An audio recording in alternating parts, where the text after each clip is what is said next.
the all-new WMEG Radio.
What happens when truth doesn't matter anymore?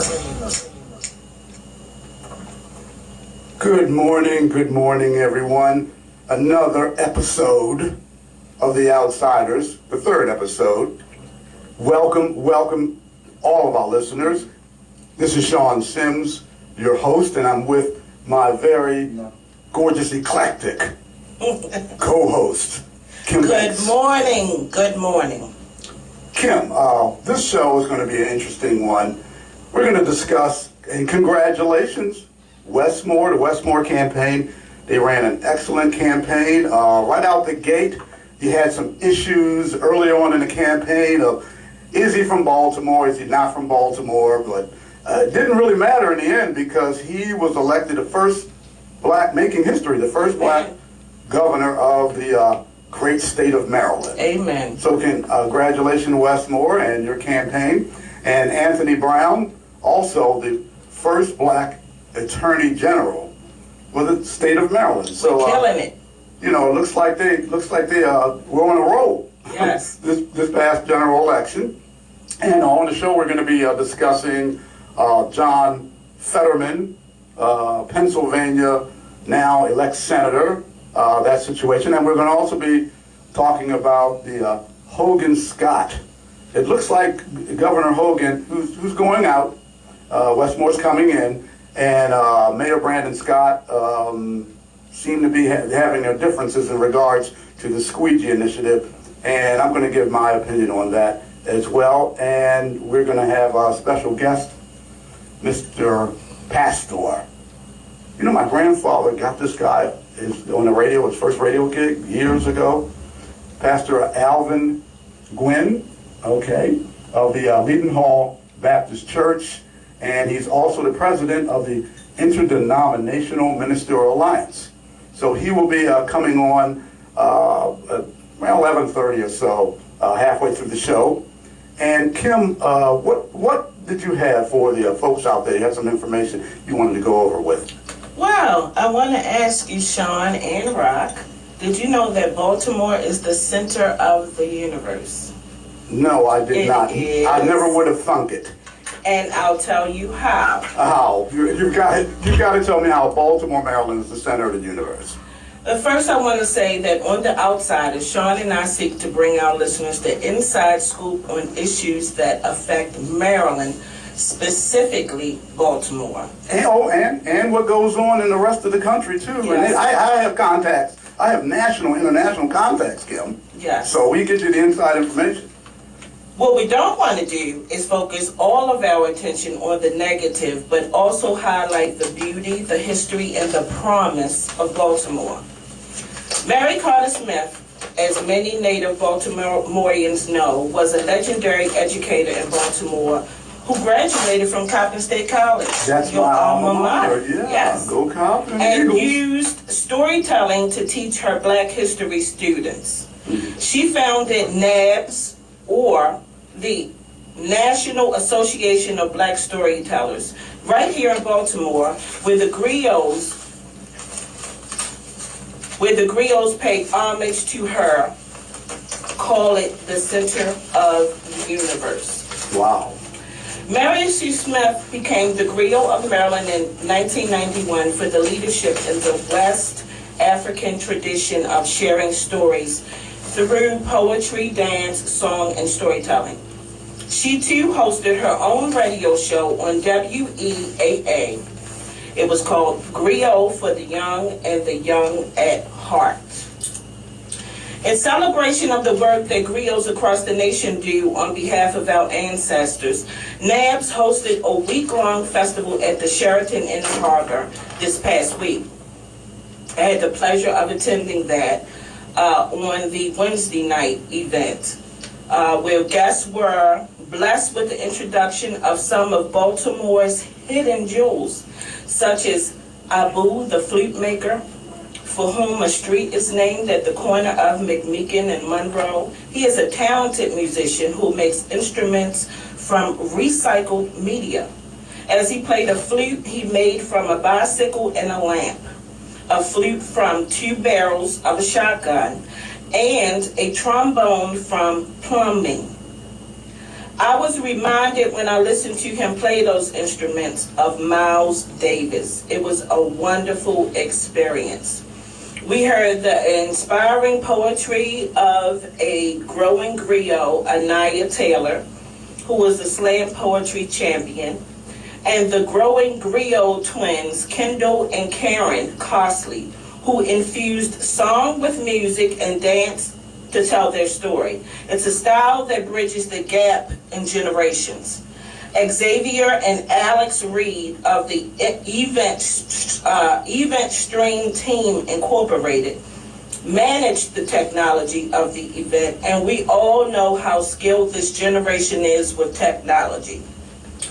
With all the controversy over the squeegee kids, it is so refreshing to witness the promise of a generation ready to raise this city.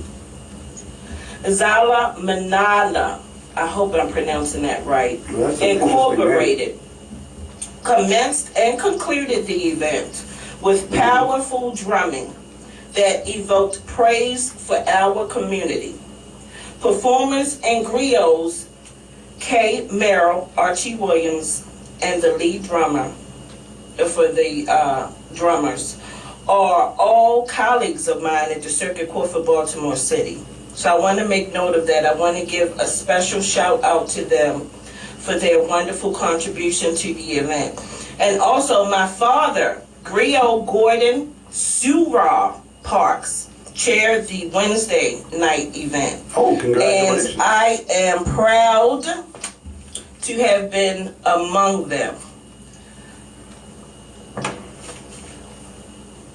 I just wanted to share something positive because we're always hearing so much negative feedback about Baltimore, and there are very gifted, very talented citizens out there. We need to stop judging our books by the cover. There are people, for instance, as I just said, who work at the circuit court, but when they are not working at the circuit court, they are poets, they are musicians, they are dancers, they are teachers, they are griots. So I just want to say thank you very much to those who are out there lifting up the city of Baltimore. I really appreciate it, and I want to give you your shine. It's great to hear that there are positive things going on in the city. And there are positive things that are going on in Baltimore, positive things that are going on in other cities, large cities throughout the country. But it seems as though the news is asphyxiated with the negative. Yes. So we like to bring out the positive aspects of the city, and just want to swing over to the John Fetterman. John Fetterman was elected, Pennsylvania, their senator over Dr. Oz. And it was interesting how Oprah, who brought Dr. Oz into the public light, just did a 180 and turned on a guy during the campaigning. But I guess Oprah has her reasons, and Dr. Oz went down in defeat by John Fetterman. Fetterman's win was a little bit of a shock, considering he recently had a stroke and problems understanding audio and effectively communicating, but somehow he brought it out, and there was also an interesting idea that was floated out. Rock, you want to cue that up for the Fetterman audio so our listeners can hear? You ready? You ready? Queued up. We're good. At odds on Tuesday, several MSNBC panelists praised him for bringing new leadership tactics to the Democratic Party. As Tur suggested, Fetterman could be a contender for president at some point, before later discussing how he's exceeded President Biden's and former President Trump's vote share in the state. Watch. Better than Biden? Better than Trump? So we ran ahead of both of them. But he also, took care of them in the cities and in the college counties. And I attribute that partly to the extremism at the top of the ticket, both Lady or Adriano. Dr. Oz's comments on abortion, which were part of that debate that perhaps did not get as much attention, got attention to the professionals, but not from a lot of the media, because that neither was as big a deal coming out of that debate as Fetterman's performance. I also think he ran everywhere in the state, which is a lesson for Democrats. He ran just donut terms, and he ran as exactly who he is. And I have no doubt that if John Fetterman were sitting here, if he were in a bar, if he were with his family in a restaurant, he'd be exactly the same person. And voters completely see through that. So that is also a lesson for Democrats too. This is a guy, you know who he is, you know what you're getting, and that ultimately matters in politics. Fetterman as a nominee at some point for president, I know there's some variables, obviously. But I just, what he did in the super red, deep red parts of Pennsylvania, and the way that he ran ahead of Biden, as you were saying, ran ahead of Trump, I mean, it just makes you wonder about his future. Well, that was a segment of MSNBC and Katie Tur floating the idea of John Fetterman becoming the presidential nominee for the Democratic Party. Democrats must be really desperate to even float the idea of having a stroke victim with issues being their nominee for president. I guess if you're used to weekend at Bernie's Joe Biden, because I don't know what's going on with Joe Biden cognitively with the blunders that's going on, but it maybe it's not that far-fetched. What do you think, Kim? Well, Sean, are you saying that if you have a stroke that you can't recover from that? Well, I'm not saying that at all. I'm just saying that during the debate between John Fetterman and Mehmet Oz, that they had to put a teleprompter so he could read the words that they were saying. That's a cognitive issue. Yes, that's a serious issue. I must say, yes. And I guess, considering the cognitive issues, he won. I don't get it. The hoodie wearing, 6'9", Addams Family looking, stroke having, cognitive dependent. Oh, Sean. John Fetterman. Sean. People in Pennsylvania. Hey, it's a freedom of choice.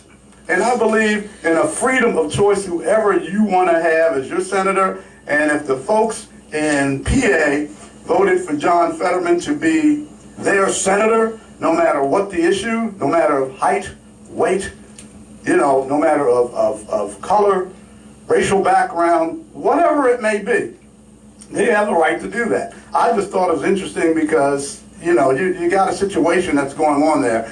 And let's look at the potential lineup for 2024 for the Democrats. Let's be honest, okay? Let's look at this honestly, okay? You have a disaster situation for 2024 for the Democrats for the presidential nominee. Okay, you have Pete Buttigieg, whatever. Okay, you've got Kamala Harris, who nobody likes. Oh, God bless her, but oh my goodness. Now you've got John Fetterman in the mix. Nancy Pelosi, maybe want to float that idea. Nancy running, Chuck Schumer, you got Val Demings.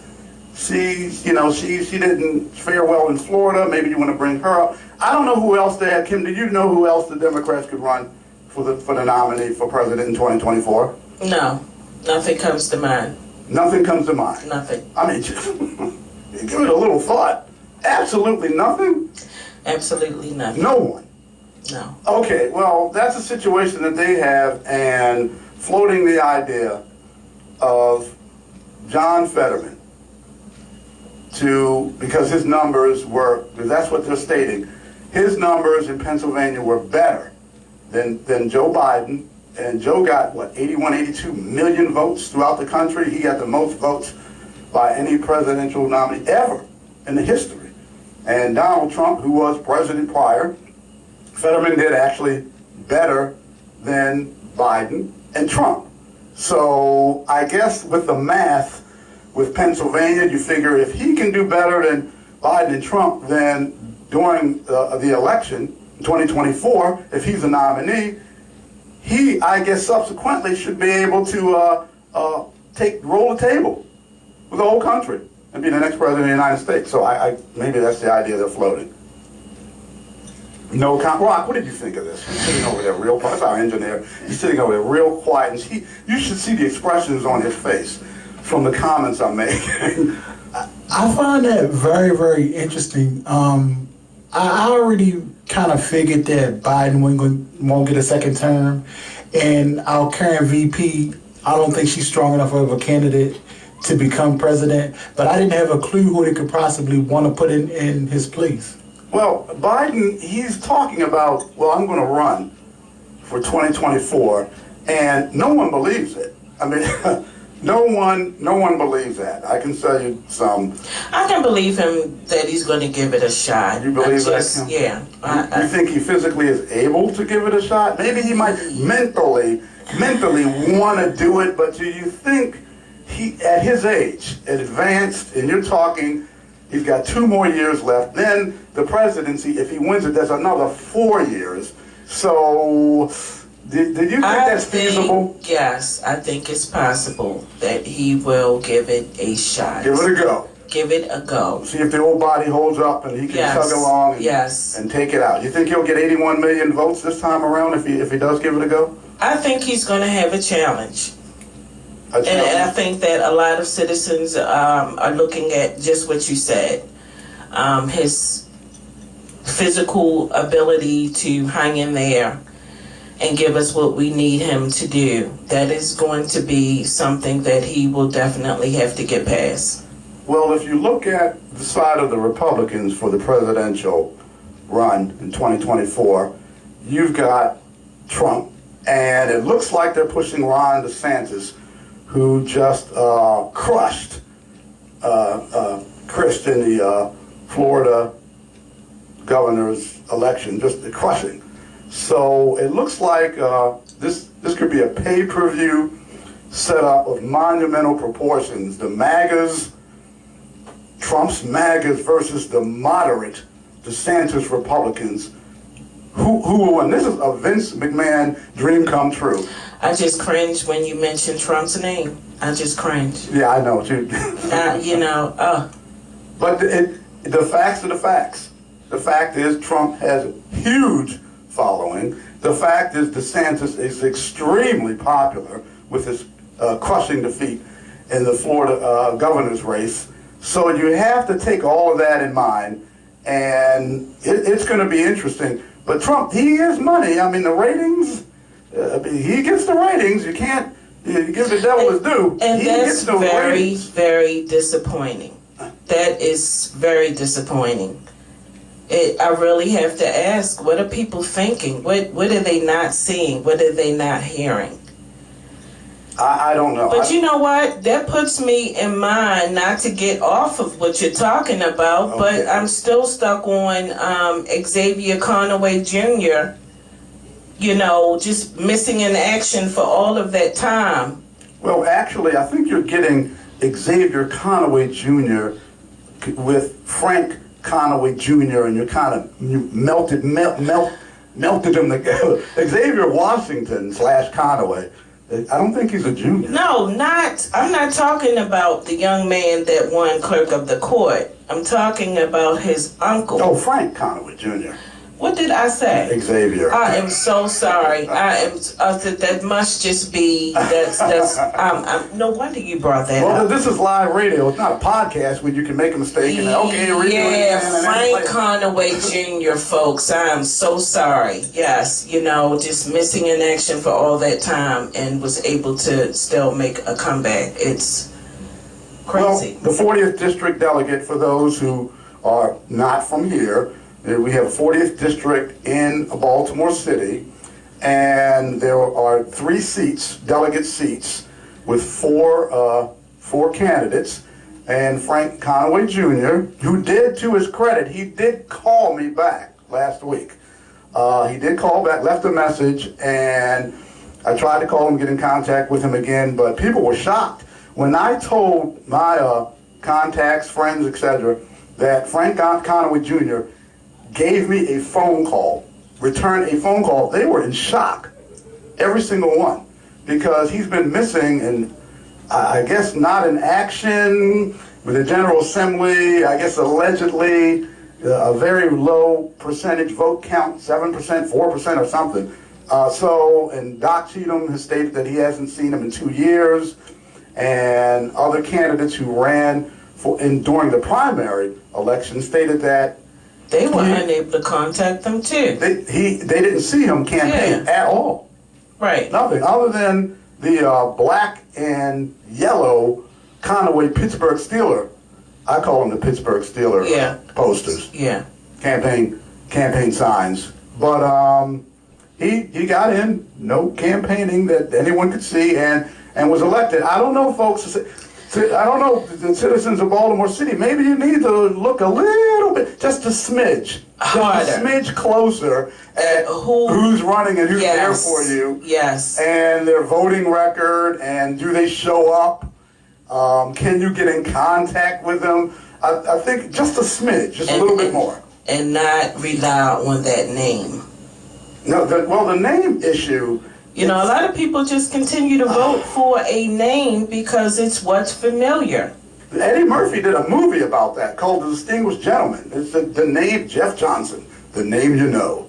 I don't know if you've seen that movie, but Eddie Murphy ran on a name, and James Garner, who played the character of Jeff Johnson, passed away in office, and they said, you know what, he's a congressman, people won't know.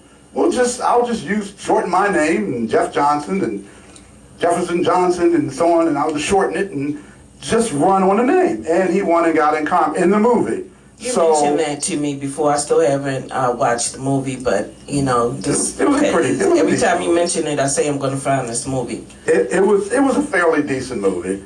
Just moving along. I don't want to dwell on this, Frank Conaway Jr. issue. And I'm sorry, I misdirected us. I thought of it as soon as you mentioned that. There's nothing wrong with that. Whew. It's just interesting how you can win an election and do absolutely, as far as I can see, nothing. So we'll just move along to the Hogan-Scott issue. Governor Larry Hogan and Mayor Brandon Scott and the Squeegee Workers Initiative. What's going on with that? I'll just say this, okay? A living wage, it seems like an issue with Mayor Scott, and he has an issue with the guaranteed wage being put out, and Governor Hogan and having his opinion on it. Brock, could you cue that up? This is just a short clip. Does not guarantee income. I know that there have been some folks that are trying to say that. I don't think those folks understand what guaranteed income is. That sounds completely absurd and ridiculous to me. We need crackdowns, not handouts. Well, I agree with Governor Hogan more so than I agree with Mayor Scott. Crackdown might be a little extreme. I think it's more of let's get the situation so that the streets are clear, but at the same time, you want these young men to be able to make a living, but not doing it with something that is illegal, going into the street corners intersections, which is against the law, and asking for money or performing a service. It's just, on the books, it's just against the law. So I agree with that, but this issue with living wage or guaranteed income or living income or what, let's look at the operative word here, and that is income wage. Well, you know, this collaborative is supposed to go into effect in January, January the 10th. And supposedly, the squeegee workers are supposed to sign up for or participate in a workforce program and get paid while they're in the workforce program. Okay, now here, this is where it gets tricky, okay? Workforce program. Does that mean that the squeegee workers will now be W-2 employees of the city of Baltimore? Is that what that means? They're employees? It's supposed now? to be workforce training. Training. So they're not technically employees. Right. They're being okay. they're going to be given the skills to help them prepare to enter the workforce and be productive employees. Okay, so that's part of the initiative. The other part of the initiative, and this is the key, because if you're going to say, well, what's going on is illegal activity, so we're going to give an initiative and a payout from the initiative if you follow our edict, and we're going to give you funds, money, so that you will then stop committing an illegal act. So to me, that touches on extortionism. When you talk about going to a corner and you got the threat of maybe your windshield wiper might get busted or the car might be scraped or whatever, so you want to, or your cash app might be stolen if you want to give some cash. So that kind of touches on that. And when you talk about, we'll pay someone's money to not commit an illegal act, then you sugarcoat it and put all these fancy schmancy words around it. And there's a saying, there's a word in German, and it's called Scheiße, which basically means manure. You're taking this Scheiße, okay, and you're covering it with chocolate and caramel and sprinkles and selling it as an ice cream cone. But the people of Baltimore, they can smell it for what it is. You're using fancy words and terms in order to give a payout to stop folk from committing an illegal act. Well, that's the collaborative line. is also hiring outreach workers. Very fancy word, collaborative. Help these squeegee workers get re-enrolled in school. There's nothing Here's wrong my with that. thing. There's nothing And wrong that's with a that. great thing. It's just the payout part. Why? That's the issue. I want somebody to explain why we have to be on the corner at all.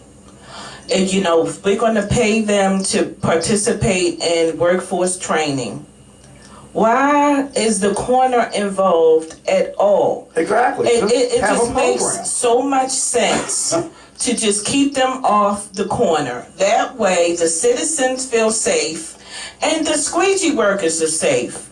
Because also a part of the collaborative is that they are actually going to reprimand drivers who are become aggressive against these workers. That's another Are issue. you kidding me? The people are extremely upset. The folks I've talked to at the barbershop, I went last week to my barbershop, all the guys in there, were about a dozen guys in there, all black males, between the ages maybe 25 to 75. Every single one of them was upset with Mayor Scott, and I believe that he's a lame duck mayor. There are people out there who are on his wagon, and they're saying, hey, Mayor Scott this and Mayor Scott that, and give the brother a chance. But we're going to have a contest, or we're going to do a survey, and the survey is going to be to see who's the worst mayor in Baltimore history. Wait, we got a call in. Hello, caller. Hello, this is Pastor Gwynn here. Oh, Pastor Gwynn, we have been eagerly waiting for your call. Good morning, Pastor. Good morning. Good morning, Kim. How are you? I'm fantastic. How are Right. things, Pastor? What do you think of this Wes Moore being the first black governor of the state of Maryland? What are your thoughts on that? It's fantastic when you consider that like 61, 62% of the voters in Maryland are white folk. So that's quite an advancement for the state of Maryland. Maybe it's becoming the free state at last. Yes, the free state that it should be. And what are your opinions on Anthony Brown, the Attorney General? First black Attorney General as well. Yeah, I saw that too. But yeah, it's about time. You know, we need diversity in government throughout. You know, we're supposed to be a multicultural country, a multicultural state, but our past history hasn't presented that to us. You know, it's about time that the power is being shared across the board, and I'm happy to see it in my lifetime. Well, that's great to hear. Yes, Well, we all looks like- deserve a voice. Exactly, we all deserve a voice, and it looks like Wes is coming into a $2 billion Larry Hogan built up surplus as governor. What do you think of that? Correction, 4-point-something billion dollars. Oh, 4 point something, but I stand corrected. Yeah, 4-point-something billion surplus money's got okay. This was monies that came through casino money and lottery monies that were part of the referendums when these issues were brought to the voters for approval. But the monies never got from Hogan to where it was supposed to go. He sat down in what he called his locked box. He wanted the schools to perform before he gave them any money, and a lot of issues he brought up why he wouldn't release the monies to, especially the African American community. So it's strange that he's hanging on to Wes Moore's coattail as he's making his attempt to run for president in 2024. That's Larry Hogan. But he can't get his hands on that money now. But he's trying to help Wes Moore with this transition down into Annapolis. But you got to keep a close eye on Hogan because he's kind of a little Trumpy in disguise. So I would be very careful. That is so interesting that he would withhold the money from the schools until they perform. How can you perform unless you get the money to get the resources to improve your school and to get the students what they need? Well, what was So the that's a reason? setup from the beginning. Well, did he have any specific reasons for withholding the funds from the schools? Yeah, he did that. He wanted the schools to make bricks without straw, you know. And he looked at the evaluating of grades and the performance of the schools. But in the meantime, students were going to school in the winter with furnaces that weren't working. Exactly. And in the warm months of the year, they sit up burning up with no air conditioning, central air schools. And he gave money to the school in North Carolina High School that was about to close, and he funded them, and a year later they closed. But in Baltimore City, he didn't part any money to the school system.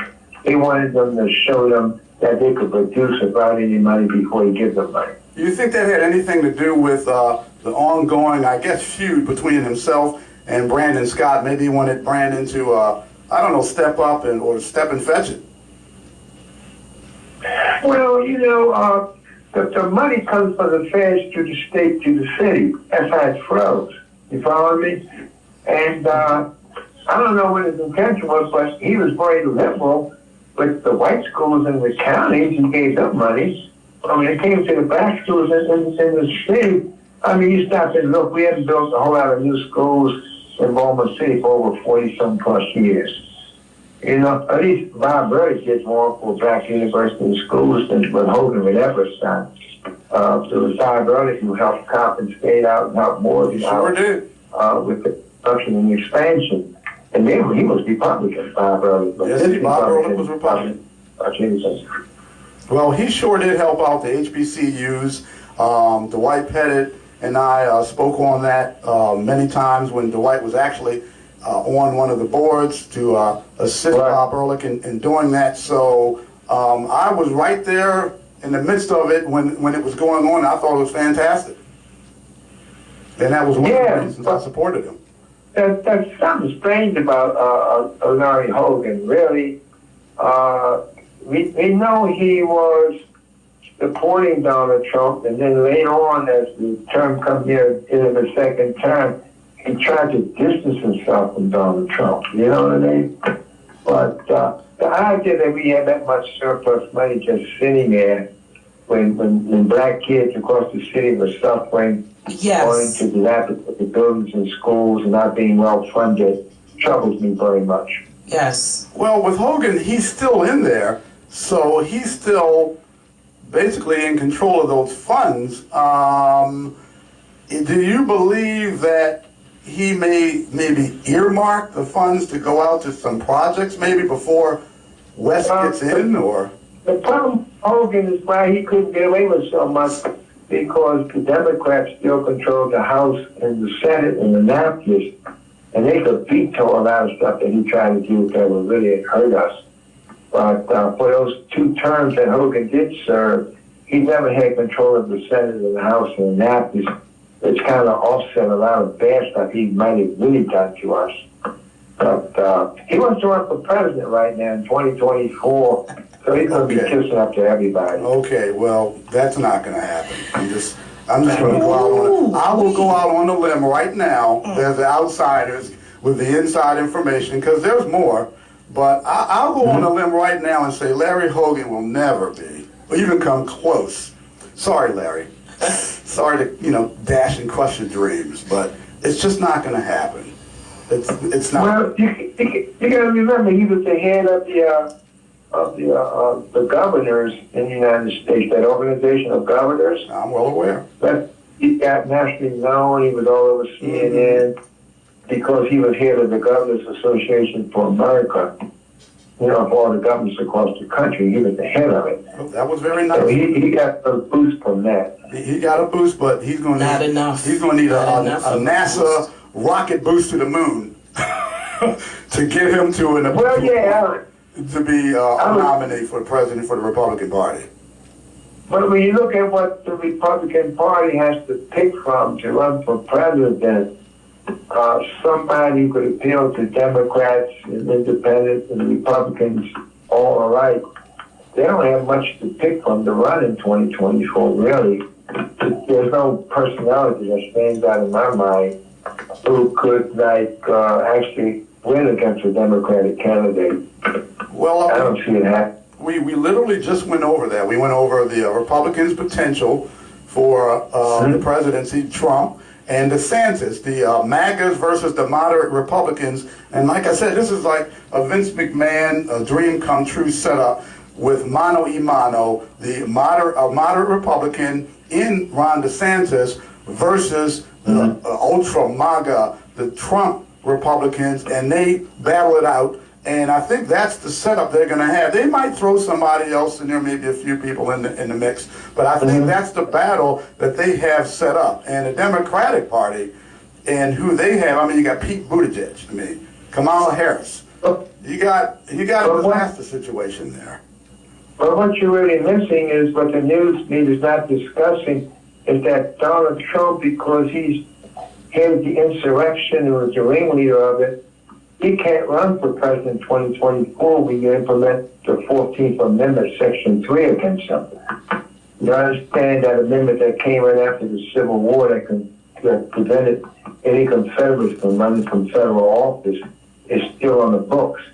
So Donald Trump and that January 6th committee is going to bring it out that he was the head of the insurrection, he knew about it, he planned it and plotted it, the overthrow of his own government that he was president of, and they're going to sue him and he won't be able to run for president in 2024. Trump is out. How successful? 14th Amendment, Section 3. 14th Amendment, Section 3. See, this is why this is the insiders. Section 3. Section 3. This is why we're the insiders. We give the outsiders and we give the inside information. We're not the inside. We're the outsiders. And we get the inside information because with the Republicans taking the House of Representatives, which is going to be shortcoming, they're going to take it. Is that going to make it more difficult for them to get that through, or how is that going to work? Well, The problem with, we're looking at the numbers, whether they're going to take the House or take the Senate. But you got to remember that this country can't keep going down the road that Trump was taking us. You're going to see a lot of Republicans cross over in the House and in the Senate and vote with the Democrats. They don't have a choice, or this country's going to fall completely apart, you know? So I'm not worried about who controls by numbers the House or even the Senate, because there are going to be independents who are going to cross over and vote with the Democrats. You got limited independents there, too. Like Bernie Sanders, that'll cross over and vote with, but he only voted with the Democrats anyway. Yes, he will. But there are Republicans who are going to cross over and vote with the Democrats in this next 4 years. See, that's going to be very interesting to see the dynamics of how all of that works with the elections coming up in 2024. Basically the Republicans taking the House and snatching the gavel from Nancy Pelosi, and Kevin McCarthy coming in as the Speaker of the House, and how that all is going to pan out. Because Pastor Gwynn, I mean, we've known each other, and our families have known each other for a long time. And I told everyone, you know, my granddad got you on radio first. yeah, he inspired me to go on radio. I was on radio for 20-some years, and so was he. Exactly. So I wanted to get your poignant opinion on these very, very important issues, because I know you know your stuff, and we've had many talks, and I understand that you can give me inside information, and sometimes I give you a little information, and it's a great, this guy, he's like my mentor. Yeah. Okay, he's like my mentor, and I listen to what you say, and I take everything with a grain of salt, but I always listen to what you say, and I do my homework, and you know that I'm a research machine. Amen. So, as we all should be. Exactly. So I'm going to take a look at all this and what's going on, and this thing with Brandon. What do you think of Brandon Scott's performance so far as mayor? Brandon Scott has got to build his administration. It's good. I know him personally. I like him, you know, but he's got to surround himself with more good people, build his administration. You understand what I'm saying? Well, yes. Right now, you can't run the city with a bunch of yes people around you. You gotta have people that really know what they're doing. You gotta have planners around you, innovators around you. Yes. And he's got to build that coalition of people in his administration. And he'll do okay as long as he does that. Well, I've heard. And listen to what they say. I've heard from certain people that he's not listening to the senior adults, the older adults who have been in the city longer than him. He's, I believe, 37, 38. So people who are 20, 30, 40, people twice his age are trying to give him advice. And the word that I keep getting back from folk is the word arrogant. That keeps coming back to me over and over again. I think he's not arrogant. I think he's more cautious than arrogant. After all, he comes behind several failed administrations with Kathy Pugh and with Sheila. You understand? Both indicted mayors. You follow me? So he's more cautious than anything else. But he's got to get over that and push his own agenda forward. Once he starts doing that and surround himself with good people, he's going to be okay. Because there's nothing bad you can really point at him and say, I really don't like this or like that about him, because he's new. Well, I have to differ on you on that, Pastor Gwynn, because at the barbershop, I went to get my hair cut. Here's the barbershop again. I went to get my hair cut, and I let the fellas know, look, I have a show. It's on a WMEG online radio.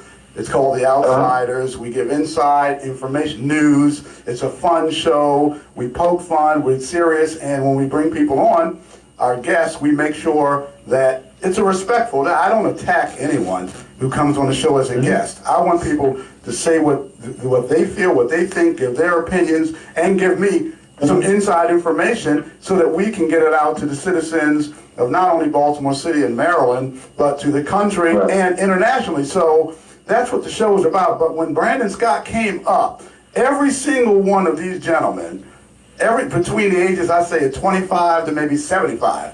Every single one, it was a thumbs down, like the emperor in Rome in the Colosseum, when they give a thumbs up or thumbs down after the gladiators would finish and it was across the board thumbs down. So I'm saying to myself, you know what, in the wind, that doesn't look good, Pastor Gwynn. But let me help you out a little bit. He has inherited a corrupt city. Baltimore City police is still on the consent decree. The Department of Public Works is all messed up. The water billings and this and that, the other. Their water system's all messed up, you know. They got water you can't even drink right now. And he walked into all that stuff. He's got a lot of cleaning house to do. And my question is, does he have the wherewithal and the guts to stand up and say to some of these people, you're fired? You following me? He got a police commissioner that's sitting there that's just he's getting retirement from New Orleans, and you know, he's a reactionist and not proactive. There's no community policing at all. You following me?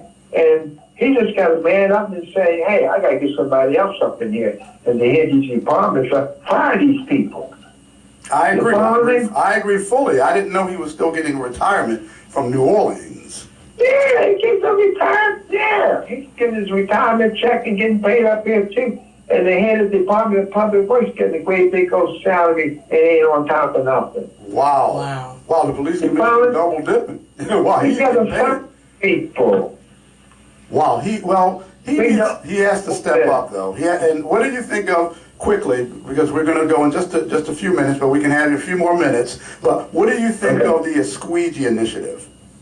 What's going on with that? The squeegee thing is, how you say, all our failures about past young people has come back to haunt us. You understand? Baltimore City said work programs, all kinds of stuff, young people. We let it all fall by the wayside. The kids got to get out there and fend for themselves. You understand what I'm saying? The kid shoots somebody because he's attacked with a baseball bat. All this kind of stuff. And they just take it to the limit and blow it all out of proportion. These are good kids out there. They just need mentors. They need that. They need fathers in their homes. They need mentorship. And they need programs for them. And we have not done anything like that in the last 12 years. I agree. We agree fully. Our just issue, the citizens of Baltimore, it seems like their issue is in regards to an illegal act, which on the books of Baltimore City, you can't go out Middle Street and perform a service and so on, and it's on the books. But the citizens are concerned that and we are as well as the outsiders, that's like a payoff on. And I agree. Most of those guys out there, they just want to make a living, but you have some rotten apples in the barrel who are running around with guns and backpacks and, you know, pulling people's windshield wipers off and doing damage. You don't mess with the man's vehicle. Let me take it a step further. I've seen young people before the squeegee kids, you know, selling bottled water on the corners. I've seen that. I've seen little athletic groups out there had to take buckets and go into track to raise money to support their little athletic programs. I've seen all, and I ask myself the question, why is this? You understand? When the state government is sitting on billions of dollars of surplus, you follow me? Follow what I'm saying? Why don't we have programs for our young people and job programs? Well, we failed them miserably. And now we criminalize them because they're just trying to make a few dollars. It makes no sense at all. We should lock ourselves up. It doesn't make any sense at all, but the driver is now being, I don't know, if I'm driving into Baltimore and then I got to think, wait a minute, if someone, they're going to go to other corners anyway, these 6 corners and areas, they're just going to go to other corners anyway. Let's be realistic about all this, and you're not going to have everyone who's going to participate in the program, wink, wink. So, what's that? We're going to lock these kids up and give them a criminal record. Think about that. You're going to give these kids a criminal record. That's going to foul them. We did it with the drug trade. You understand? If the big guys, we didn't lock none of them. The big people bringing drugs in from New York and from Texas and all up 95, there's nothing with them. But we locked up every teenager that was selling drugs on the corners on the street, gave them all wonderful records. so they can't get jobs or have a future unless they get it all expunged. And then we're going to turn around and take 14 years old, 15 years old, and give them criminal records? I agree. I don't think we should give them records. I'm with I don't you. agree with the That would record not part. help the situation at all. If you're going to put these no squeegee zones up, you understand, you're going to arrest them if they violate it.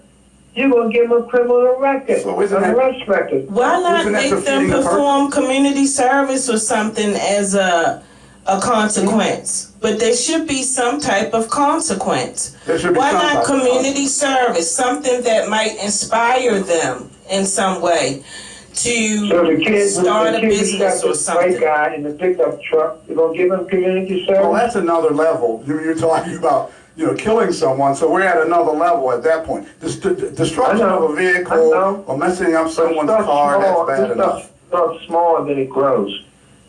Well, what we'll do is this. Pastor Gwynn, I mean, you're always a mountain of information. You always give good information. And what we want to do is we want to have you back on very soon, because I know that things are going to, with this initiative and other things going on in this country and in this city, this state, we're going to need somebody with you that has that kind of insight. So I'm going to invite you back on the show to come on, and we can continue this conversation, and we can speak on other things that are going to be going on at that time. But thank you, Pastor Thank you very Alvin Gwynn, much. for Okay, being sure. on with us. And teaching the outsiders today. Thank Teaching you. the outside, yes. He's my mentor, you know that. So. Okay, we'll talk to you later. Talk soon. You have a great day. You Okay, too. God bless. Take care. Okay, got it. See, that's why Pastor Alvin Gwynn, I mean, this guy has connections up the, and he gives me information as well as others of what's going on, and the inside, as the outsiders, some inside information, and what's going on. I didn't know Commissioner Harrison was getting a pension from I New did not Orleans. either. My God. Wow. I mean, this man is making some paper. Wow. The crime rate keeps going up, and he keeps making more money. Yes. Isn't that interesting how that works in government? It seems like the more ineffective you are, the more money you make. Yes. That's Yes. I don't, Rock, what do you think about this The more access situation? you have to everything. Yep. But Incompetence. if you think about it though, why shouldn't he be able to receive his retirement from New Orleans? He's retired he's no longer working in New Orleans.